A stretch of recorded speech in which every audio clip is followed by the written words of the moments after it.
Zakat is an important and practical pillar of Islam as well as an obligatory act. It was made first in the second year of Hijrah.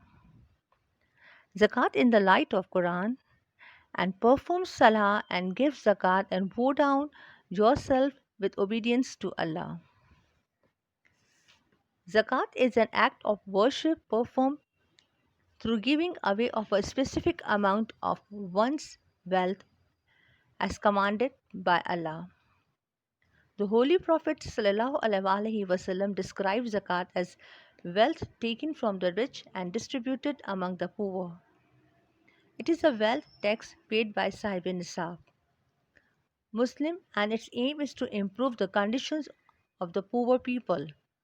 As for the giver, payment of zakat not only purifies his wealth and his heart, Allah promises abundant reward for him in the hereafter. Zakat cleanses the human heart from selfishness and greed from wealth. It helps fulfill the need of the poor and deprived people. It is a divine injunction and ordinance from Allah Himself. Therefore, one is accountable to Allah directly. People who pay zakat would receive lots of rewards from their Lord. Hajj. Hajj is the fifth pillar of Islam. It involves traveling for the purpose of visiting Kaaba, the house of Allah, to perform the rites, that is, actions and words reported in account of the Prophet ﷺ's Hajj.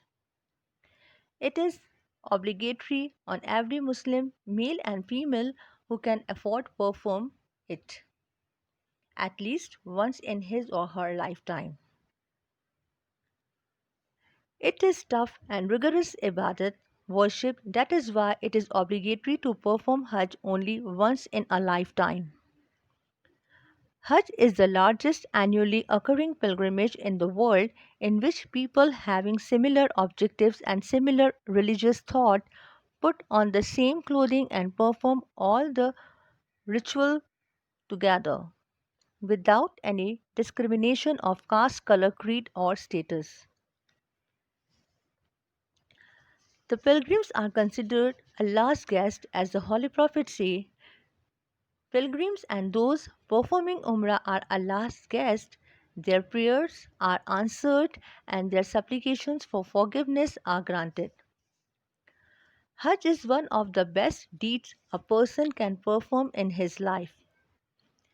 Precondition must be fulfilled by a person before Hajj become first upon him. He or she must be a Muslim, must be an adult, must be in a sound state of mind, must be free, must have sufficient amount of money to meet the expenses during the journey. He or she must be physically fit.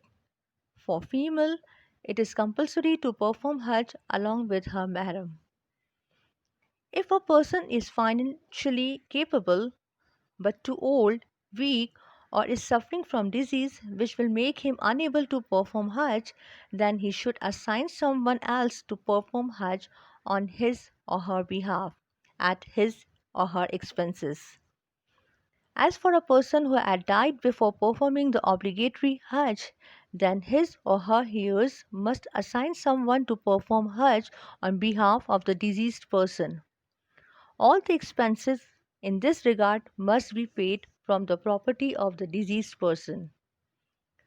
Hajj is not only a great ibadat, there is an immense reward for the one who does in the prescribed manner.